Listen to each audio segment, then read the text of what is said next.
It was 9:11 p.m. inside the United States Capitol building. The place felt tense, like something was about to break.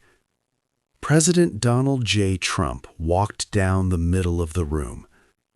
Many people cheered loudly, shouting, "USA!" They were Republicans.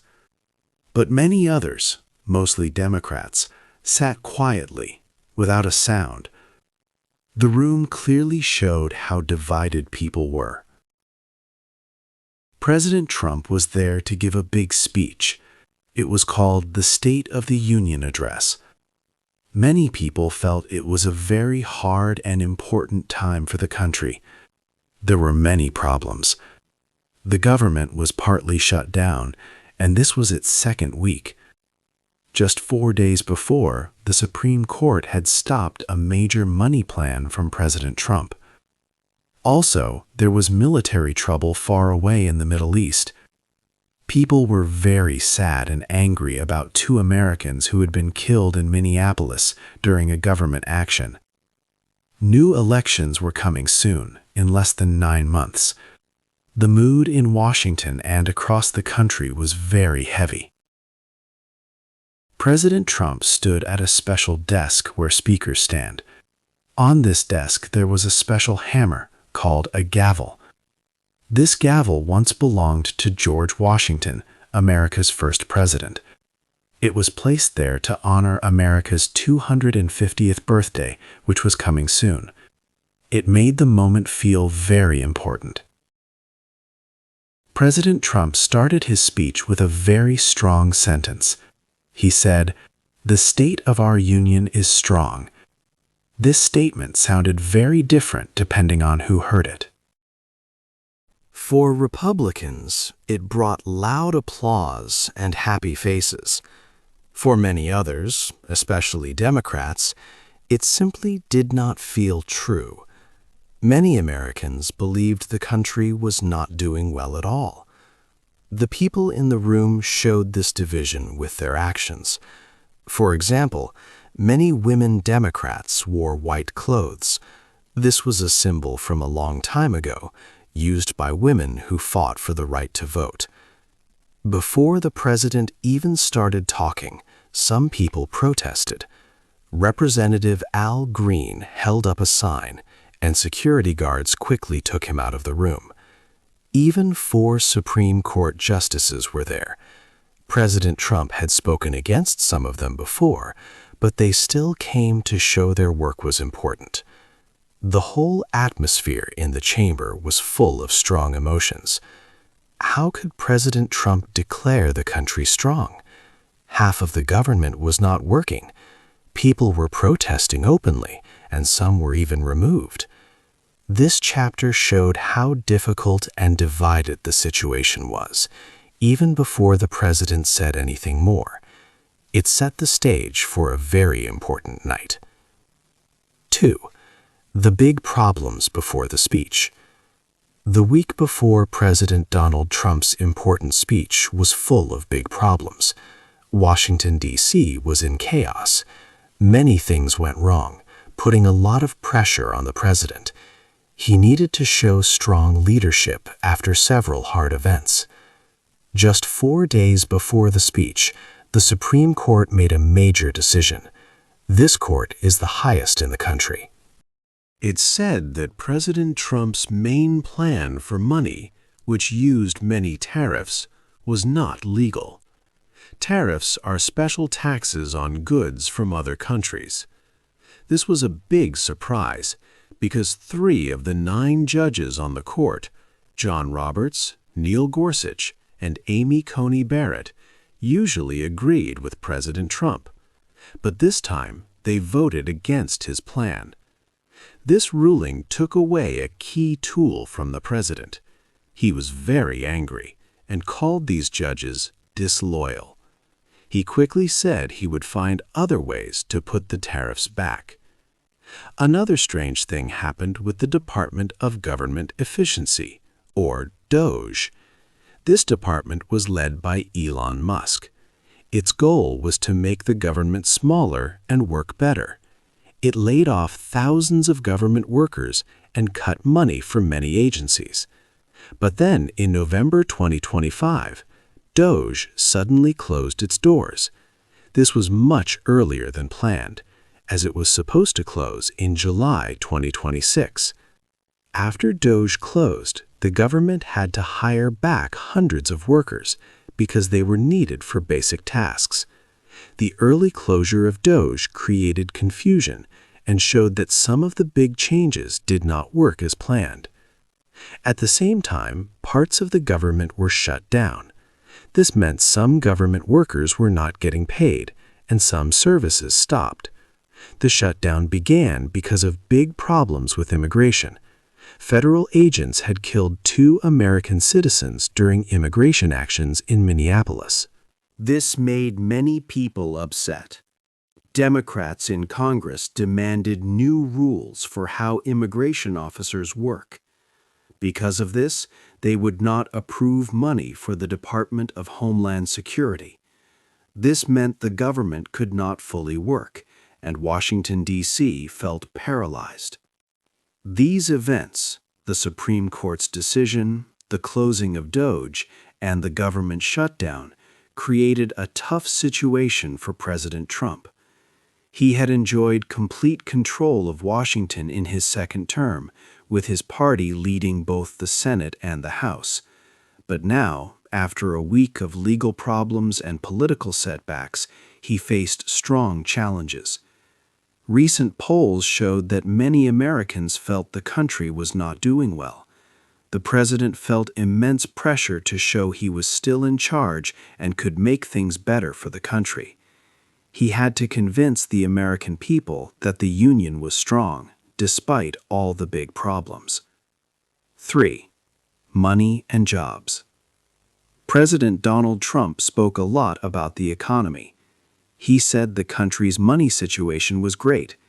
He told everyone that prices were falling fast and that people were earning more money.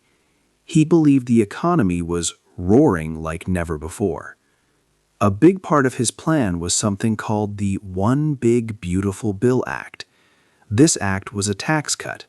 It continued some tax reductions from 2017. It also added new ways for people to pay less tax on things like tips, extra work hours, and Social Security benefits. President Trump often said this was the biggest tax cut in American history. However, some studies, like one from the Tax Foundation, showed it was actually the 6th largest tax cut. Experts also looked at who would benefit most from this tax cut. They found that rich people would save the most money. Middle-income families might see a smaller benefit, perhaps between $500 and $1,000 each year. For families who earned less than $55,000 a year, some reports suggested they might even be worse off when all changes were counted. The president also talked about inflation, which is when prices go up. He said inflation was plummeting. It was true that the price of eggs went down a lot, about 48%, from January 2025 to January 2026. However, information from the Bureau of Labor Statistics showed that about 44,000 new construction jobs were added in 1 year, from January 2025 to January 2026. This was fewer than the 70,000 jobs President Trump had mentioned. Then, President Trump made a very big promise. He suggested that tariffs could one day substantially replace the modern-day system of income tax. Tariffs are taxes on goods that come into the country from other nations. He said this would remove a great financial burden from the American people. Many economists who study money found it hard to believe this was possible. They said the government needed too much money and current trade taxes were not big enough to replace income tax. This idea was not new for President Trump, but saying it after the Supreme Court had just ruled against his use of tariffs made it even more important. He promised to use other laws to put tariffs back in place. So, the economy was a key focus of President Trump's speech. He offered bold promises, from tax cuts to replacing income tax with tariffs. This left many people wondering if these big ideas were truly smart, or if they were impossible, risking the nation's money future. 4. The border and the wall. The speech moved to the topic of immigration, which brought forth strong emotions and clear divisions in the Capitol chamber. President Donald Trump spoke at length about the nation's borders.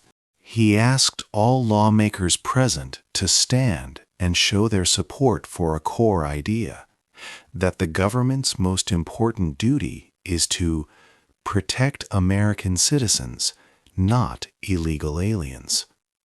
This statement set a clear tone for this part of his address. Immediately, a stark visual contrast emerged. Many Republican members of Congress rose to their feet, clapping loudly and cheering. Their enthusiastic response showed strong agreement with the president.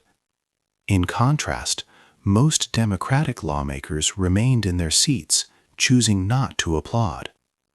This visible difference in reaction highlighted the deep political divide within the room. Observing the many seated Democrats, President Trump then directly addressed them with a firm rebuke. He stated, "You should be ashamed of yourself not standing up." At this tense point, a dramatic interruption occurred. Representative Ilhan Omar, a Democrat from Minnesota, spoke out in protest.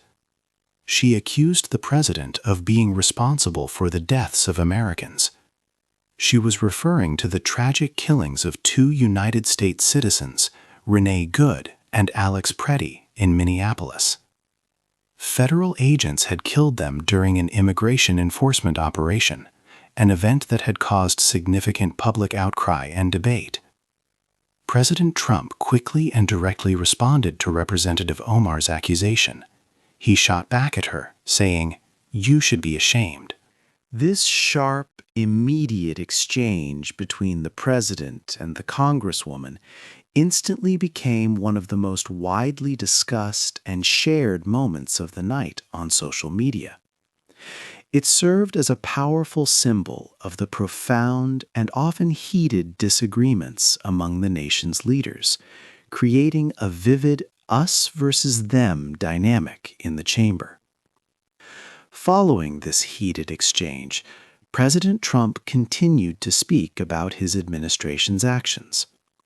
He claimed the country now had the most secure border in American history by far, emphasizing successful efforts to control who enters the country. He also praised ongoing work to stop the dangerous drug fentanyl from flowing across the border. Additionally, he noted that murder rates across the nation were falling, suggesting that his policies were making communities safer. However, a major problem loomed. The Department of Homeland Security, DHS, was in the middle of a partial government shutdown. This shutdown was still in effect as President Trump delivered his speech. He directly blamed Democrats for this situation. He told the gathered lawmakers, "Democrats in this chamber have cut off all funding for the Department of Homeland Security." He also pointed out that the shutdown was even preventing the federal government from providing help to clear snow after recent severe storms, affecting many citizens. The reasons behind the DHS shutdown were complex and showed a deep political stalemate. Democrats had refused to approve funding for DHS unless certain changes were made regarding the accountability of federal agents. These demands were especially strong following the Minneapolis killings. Despite intense negotiations between Republicans, Democrats, and the White House, an agreement could not be reached. This political deadlock led to the shutdown.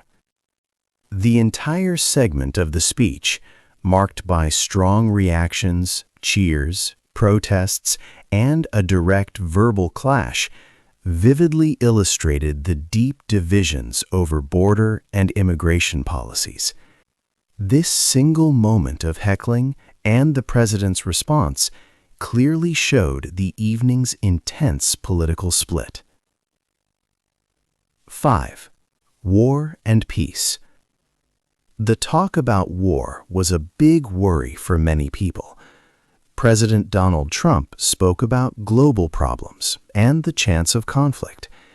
He said he wanted peace for the world, but he also spoke strongly about Iran.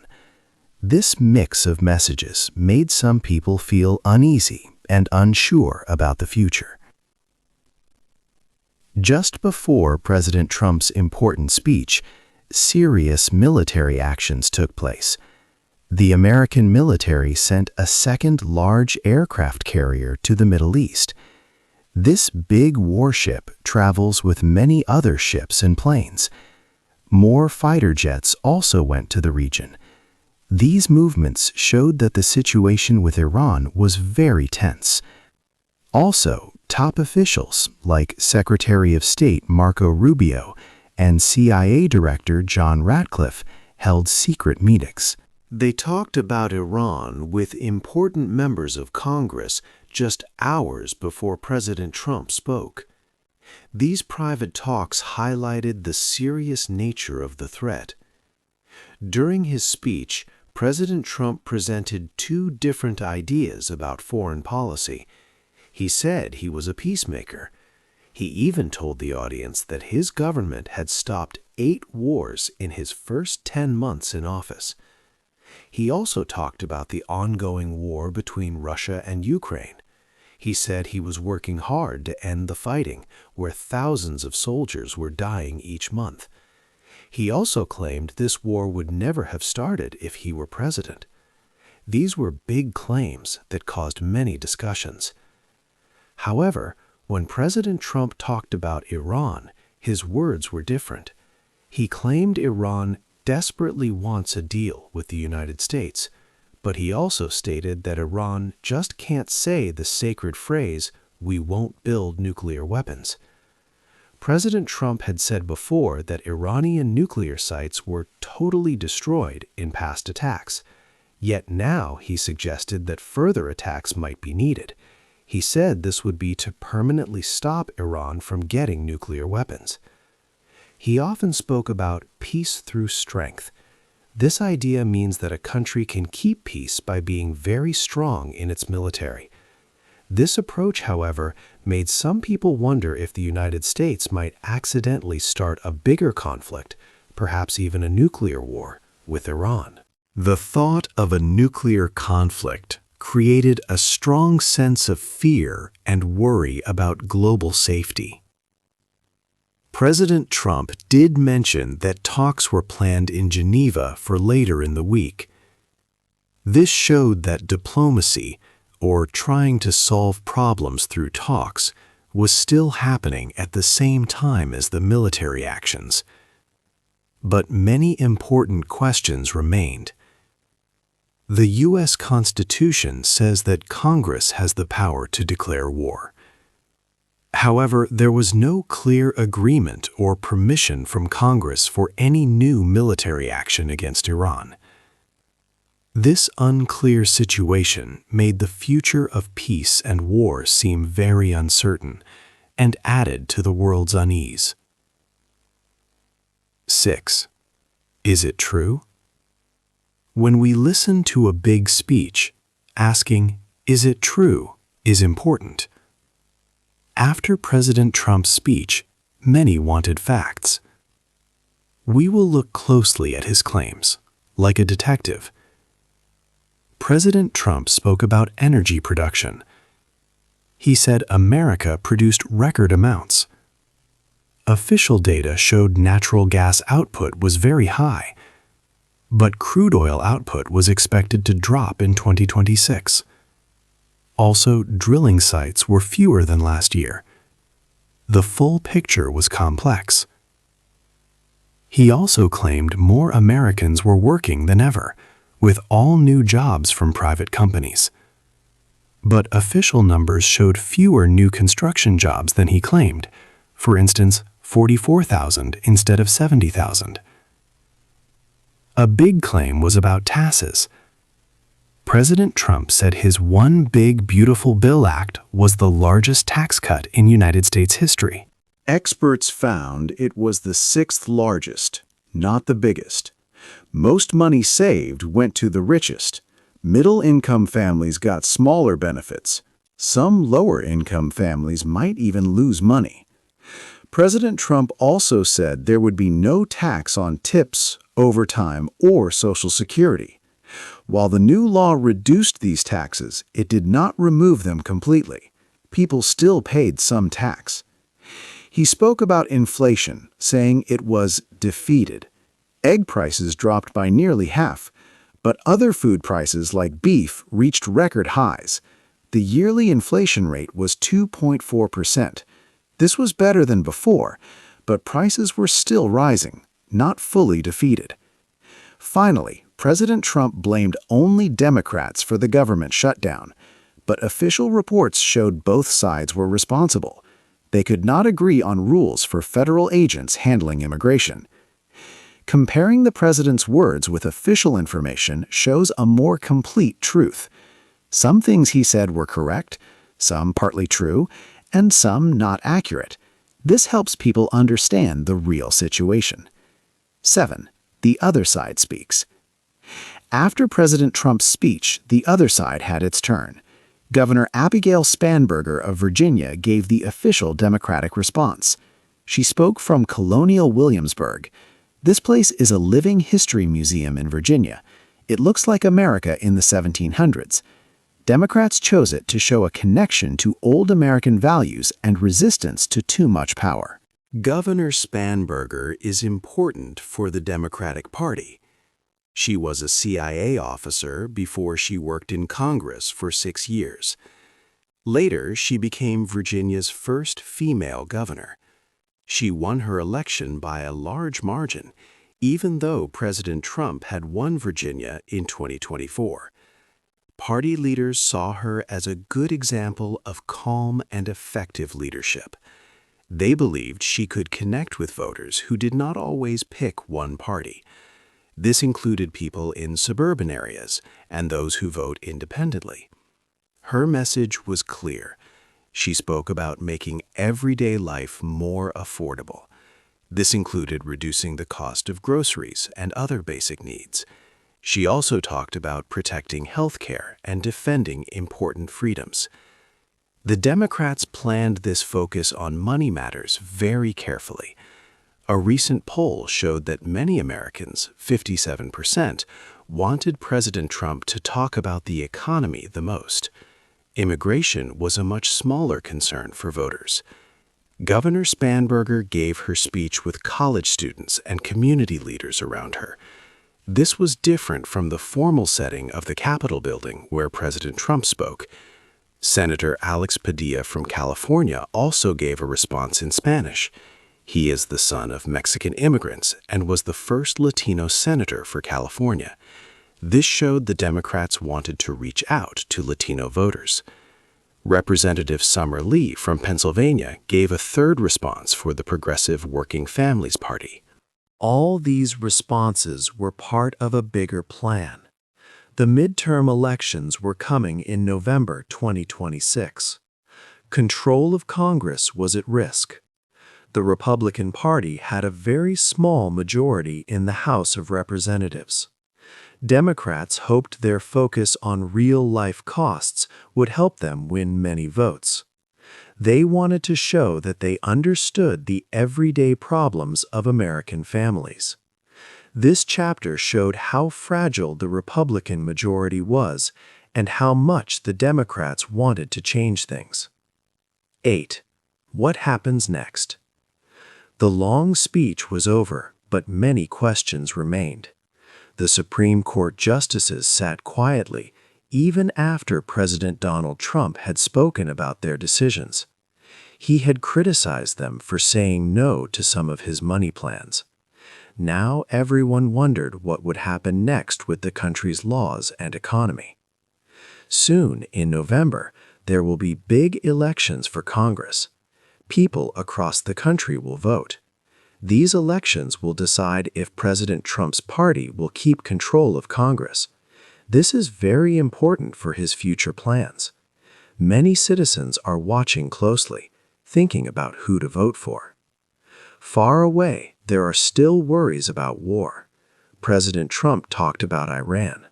He sent more ships and planes to the Middle East.